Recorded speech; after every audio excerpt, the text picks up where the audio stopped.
Before you start your XAS compressor, don't forget to observe safe working practices and follow all local work safety requirements and regulations. That also means wearing the necessary personal protective equipment.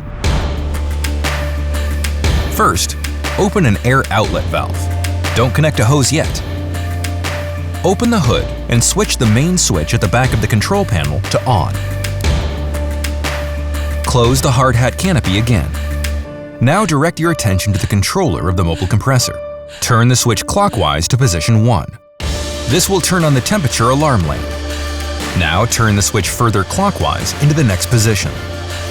Hold it there for 20 seconds to preheat the unit and to allow for fuel pump priming. Turn the start switch further clockwise into the last position. The general alarm lamp will light up and then turn off again as soon as the engine is running.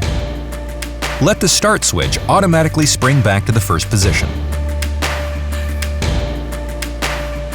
Close the air outlet valve.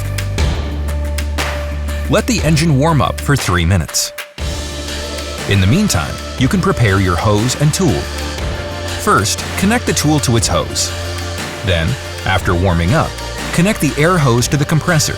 Remember to always secure every connection with a whip check as a safety precaution. Gently open the air outlet valve.